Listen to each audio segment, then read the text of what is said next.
Not long ago, Dutch beach volleyball player Steven Velde was granted the honor of representing his country at the 2024 Paris Summer Olympic Games.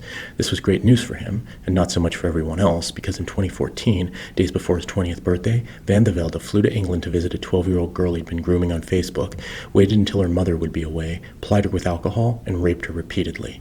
Afterward, Velde returned to the Netherlands. Dutch law stated that for any Dutch national to be extradited, there must be an advance agreement in place whereby that citizen, should they be convicted, be returned to the Netherlands to serve their sentence.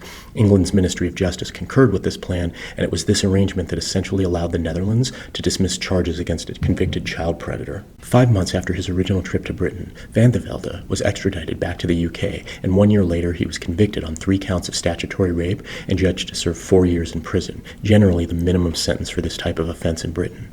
Despite this ruling, and the fact that his name will appear on the United Kingdom's violent and sex offender registry till the day he dies, his prison term was scuttled due to the aforementioned agreement between the Netherlands and the UK. After serving roughly 1 year in an English prison, Velde was transferred back to the Netherlands, where his sentence was adjusted according to Dutch law, and the count of fornication was substituted for that of the 3 statutory rape charges he'd been convicted of in England. Under this new charge, he was immediately released from prison and allowed to resume his beach volleyball career after having served roughly 12 months of his original 4-year sentence. Since that time, Velde released a number of statements on his conviction and his actions that landed him in prison, and none of them took into account his victim or his own personal responsibility in the matter. Despite this, the Dutch Volleyball Association, a partner organization of the Dutch Olympic Committee, determined that he was a worthy representative of the Netherlands, one who had looked inward and made the changes necessary to become a valued member of society. The problem was, not a bit of this was true. Testifying during his trial, and in an interview shortly after being released from prison in 2017, Steven Velde blamed his victim for his violent predatory actions. During the course of the trial, Velde stated that he was in love with his victim, almost assuredly out of a sense of self-preservation, since he was aware that he would be returning back to the Netherlands upon conviction, and there, sex with a minor under the age of 16 was sometimes permitted in the eyes of the law, such as in the existence of an, quote, effective relationship between the suspect and declarant, end quote. This was likely why he used the language he did both in court and in the interview, where he said, quote, "We both had our problems that gave us sort of mutual affection," end quote. In using the term affection, he was hoping to link it to its usage under Dutch law, while at the same time laying blame for his actions at the feet of a 12-year-old girl who he claimed had seduced him. During his initial release from prison, Velde gave multiple interviews where he denied his crimes and dismissed any and all accountability for his actions. He stated, "I do want to correct all the nonsense that has been written about me when I was locked up. I did not read any of it, on purpose, but I understand that it was quite bad, that I've been branded as a sex monster, as a pedophile. That I am not, really not." In spite of this, I think that the entirety of the English legal system would wholeheartedly disagree with his assessment of the situation. The National Society for the Prevention of Cruelty to Children, a British child protection agency, said of Velde, "His lack of remorse and self-pity is breathtaking." He also complained about how, given his future ambitions, the time he'd spent in prison had left him out of shape, quote, "as I sat around for a while doing nothing," end quote. This was a rather trivial consequence of one's actions. Nonetheless, it indicated that his plan was to return to beach volleyball. 1 year later, in 2018, Velde then tried claiming that confusion in his youth led to his crimes. "I made that choice in my life when I wasn't ready. I was a teenager, still figuring things out. I was sort of lost, and now I have so much more life experience, aside from just being incarcerated." The audacity of this statement was just appalling. To make this crystal clear, he was saying that at nearly 20 years old, his uncertainty about his future was what led him to repeatedly raping a 12-year-old child. In essence, it seemed that the only lesson he learned from the entire experience was how to feel sorry for himself. In the lead-up to the Olympic Games, Steven Velde took to calling his actions of raping a 12-year-old girl a quote-unquote mistake, still refusing to acknowledge his intent. He had, however, lamented the consequences he had to face without regard for his actions or how they'd affected others, notably his intended victim. He never considered any of the harm that had befallen her, including, in the years since the assault, the self-harm she engaged in and the drug overdose she survived. He also had not made any mistake. A mistake would have indicated he misinterpreted or misunderstood some concept. The grooming and rape of a 12-year-old girl involved malice aforethought, which, as Merriam-Webster defined it, was the intention or desire to commit a criminal act, and especially murder, without justification or excuse, and usually with some degree of deliberation or premeditation or wanton disregard for life. Before being asked to proudly represent his nation at the Olympic Games, Steven Velde was warmly welcomed back on the FIVB Beach Volleyball World Tour as if he'd never been away. FIVB, also known as the International Volleyball Federation, the sport's governing body, in partnership with CVC Capital Partners, a Luxembourg-based private equity firm with over 190 billion pounds of assets under management, created Volleyball World, which was the main sponsor of the Beach Volleyball World Tour and the employer of one Steven Velde. Other official sponsors of this venture, companies helping pay Van de Velde's salary and fund tournament prize pools, included 3 Japanese sports equipment manufacturers, a Dutch online gambling platform, a Chinese bottled water company, and a Philippines-based flooring manufacturer. That was an awful long list of moneyed partners in this beach volleyball venture, and it left me with some questions. Did not a single one of these global concerns take issue with the fact that a sporting group they fully funded was employing, promoting, and making apologies for a convicted child rapist? What about violating laws in nations around the world by allowing a sex offender to travel to countries that prohibit this exact thing? Might that get their attention? Van de Velde's inclusion on this tour allowed him to travel to quite a few places around the world. That's a lot of unsuspecting children for Van de Velde to prey upon. 4 of these countries had laws on the books prohibiting convicted sex offenders from traveling across their borders prior to Van de Velde visiting: China, Brazil, Mexico, and Thailand, with Russia, a country he'd traveled to at least once since being charged and 4 times since being convicted, instituting travel restrictions in 2022, which was sometime after his last visit and possibly the reason why he hadn't been back. How exactly did Van de Velde arrange to enter these countries? Did he, the Dutch Volleyball Association, the FIVB Beach Volleyball World Tour, the International Volleyball Federation, and/or any of their partners circumvent immigration laws in order to gain him access? It would seem unlikely that any of these countries would make an exception for a beach volleyball player. If there were laws being skirted, it would almost certainly preclude Van de Velde from continuing on the Pro Beach Tour. This was probably the most pressing question for him and Dutch Volleyball Association officials to be answering. While France had no such travel restrictions in place to keep him out of the Paris Olympics, should his Olympic career extend beyond 2024, he certainly wouldn't be playing in the 2028 Los Angeles Games or the 2032 Brisbane, Australia Olympics, as both countries have immigration laws that prevent convicted sex offenders from entering their borders. While participating on the Beach Volleyball World Tour, Van de Velde had played with 3 fellow Dutch volleyballers, Dirk Bolle, Christian Berenhorst, and his partner to be in the 2024 Paris Olympic Games, Matthew Immers. In fact, Immers seemed quite pleased to be paired with Van de Velde and unbothered to be playing with a convicted sex offender. Immers also defended Van de Velde and praised him as a wonderful influence on him.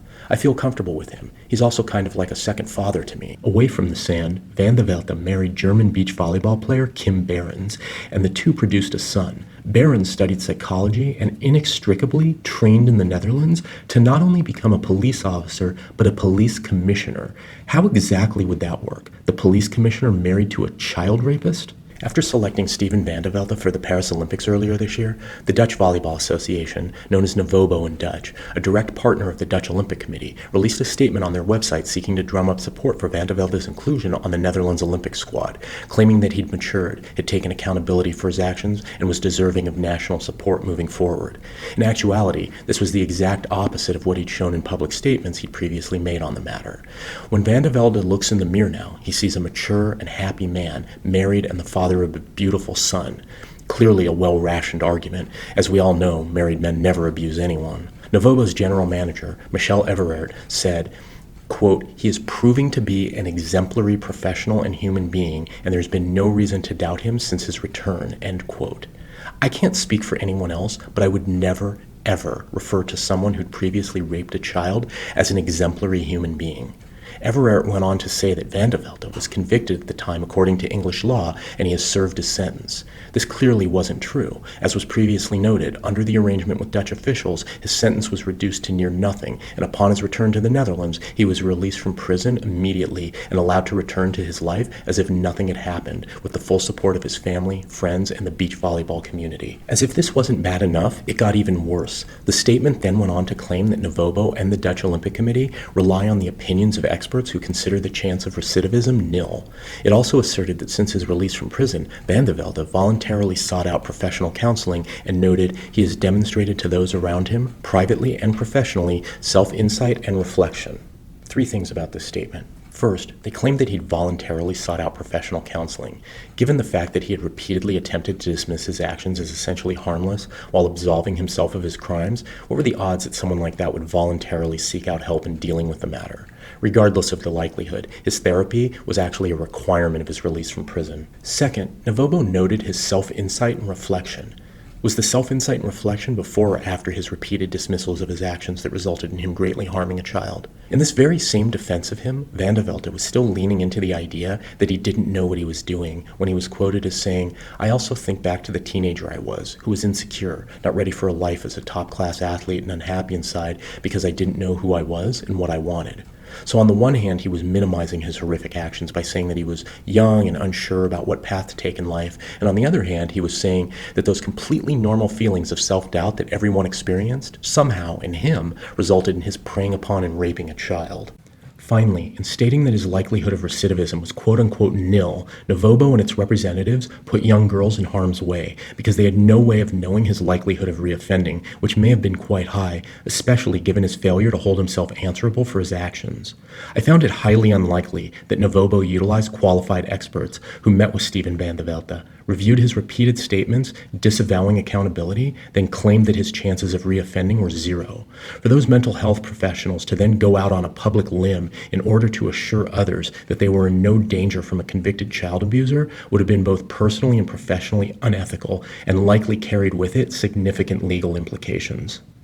To this point, most Olympic athletes were housed in the Olympic Village, and that included quite a few minors at the Paris Games who competed in numerous disciplines, including gymnastics, skateboarding, and swimming, the youngest being an 11-year-old Chinese girl named Zhang Haohao. Australia alone sent 10 athletes under the age of 18 to the Paris Games. Luckily, these young athletes had chaperones, but that was still no guarantee, and it wasn't fair to put added pressure on someone so young who'd worked so hard to have to watch behind their backs for a known predator in a place where they deserved to be free from harm. Due to the intense blowback Velde's inclusion in the Olympics had seen, it was decided that he should not stay in the Olympic Village and instead sought his own accommodations. I had a feeling that this was likely due to his proximity to minors in the village.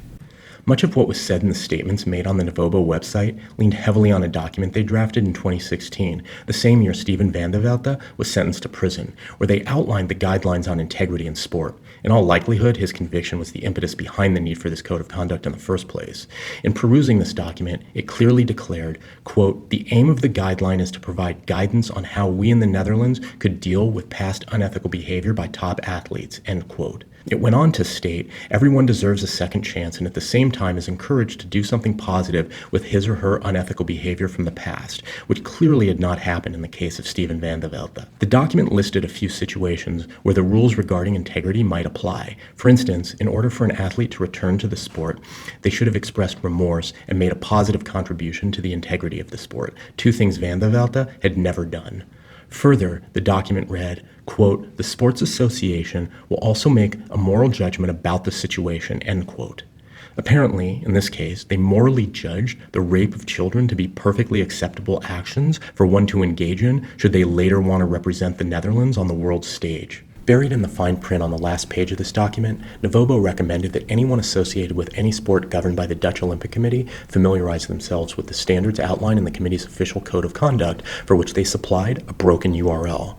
Through a little digging on Navobo's website, I discovered this code of conduct. On page 5 of this document, there was the code of conduct for athletes, where it clearly stated in bold letters, quote, "Stay away from others, do not touch anyone against their will," end quote.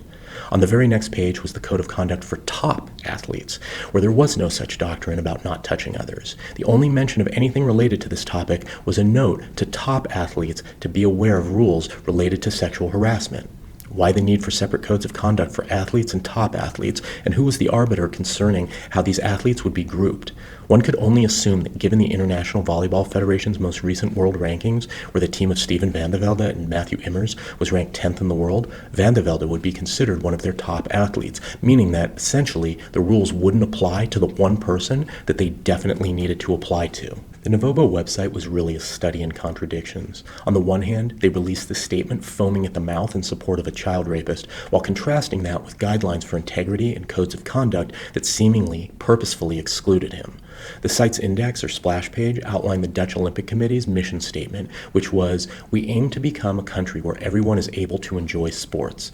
Apparently, everyone in the Netherlands wouldn't include girls under the age of 18. Most concerning of all was the section of the Dutch Volleyball Association's website where they highlighted their Novobo Abroad program. This program was specifically designed to support volleyball's development in countries all over the world.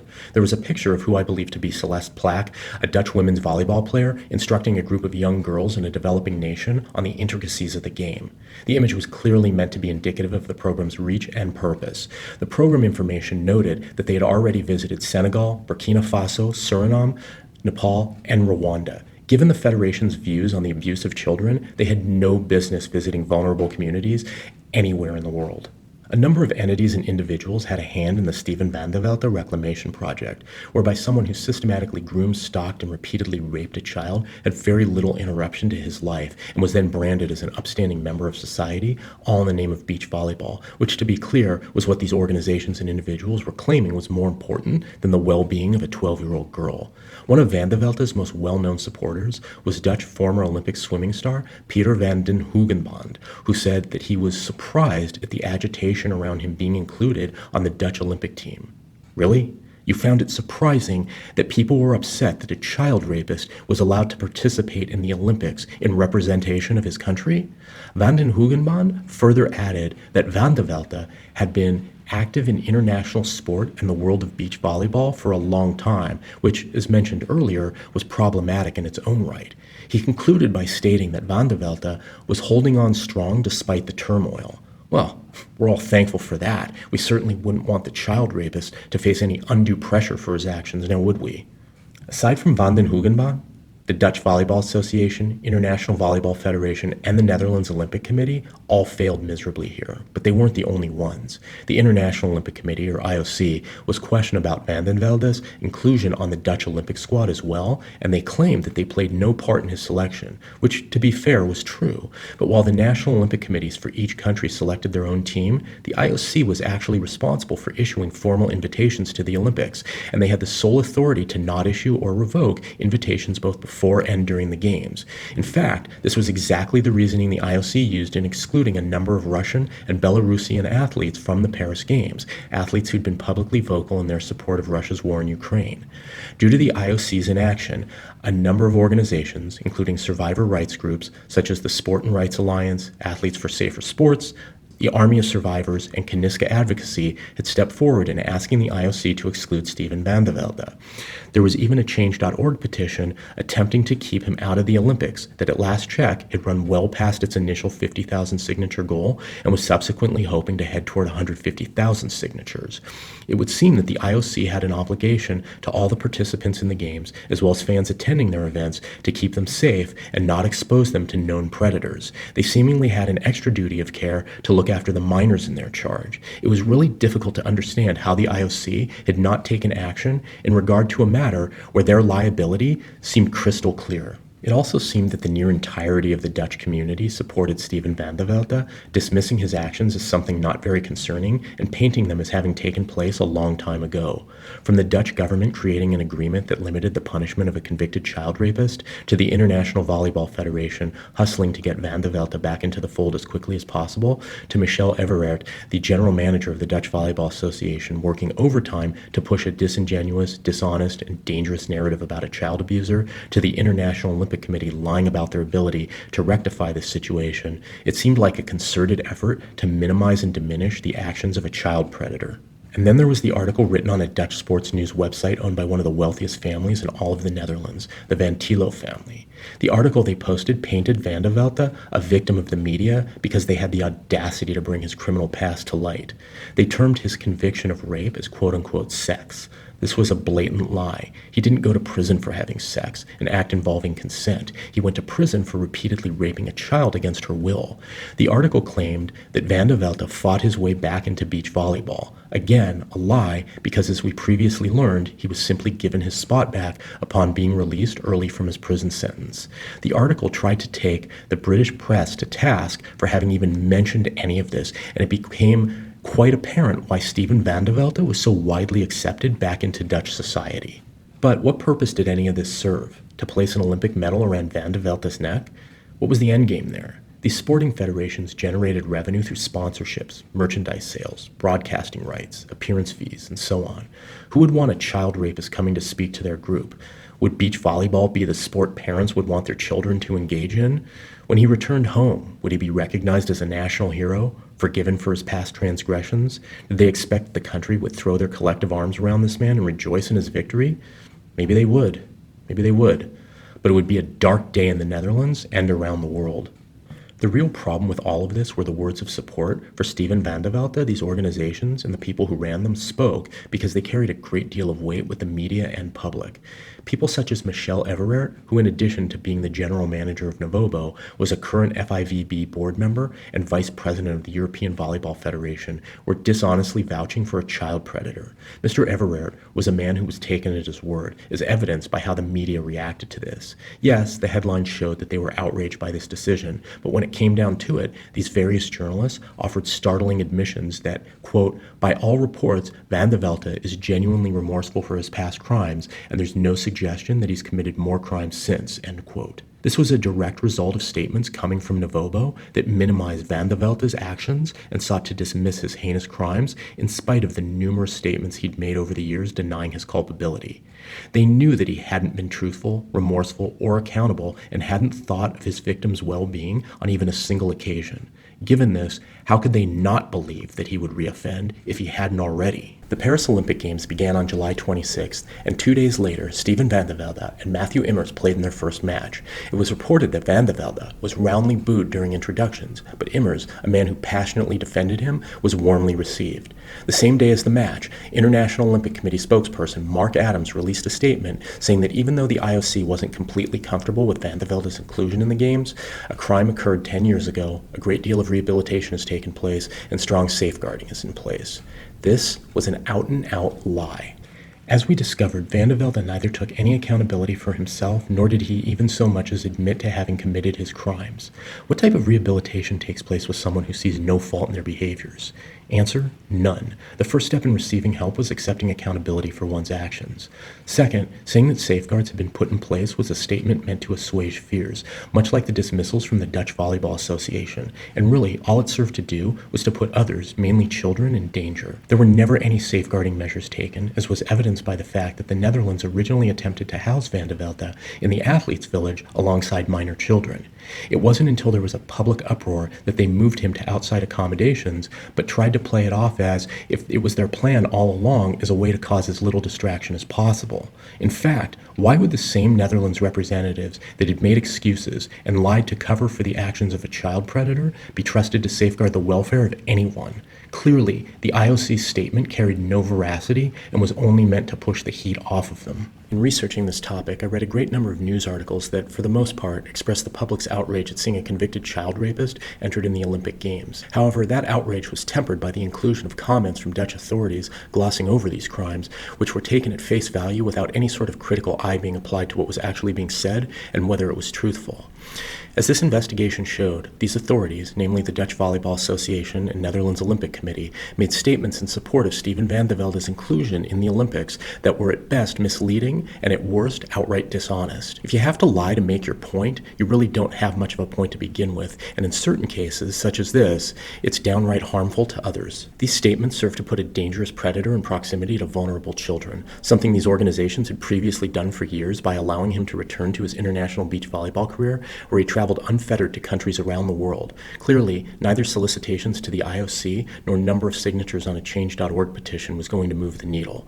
However, if the lies being told by these Dutch authorities were to violate international law, there would be grounds to stand on there. Where Steven van de Velde traveled to in the past 7 years, who helped him arrive there, and how he was able to access at least 4 countries that prohibited his travel should be examined under a microscope. Let me be very clear. Yes, people deserve second chances, but there are some things from which there is no return, and stalking and repeatedly raping a child is one of those things. People who commit actions like this are inherently dangerous, and to engage in a crime of this type, you must first step across a bright line of demarcation, separating what is right from what is abhorrently, unforgivably wrong.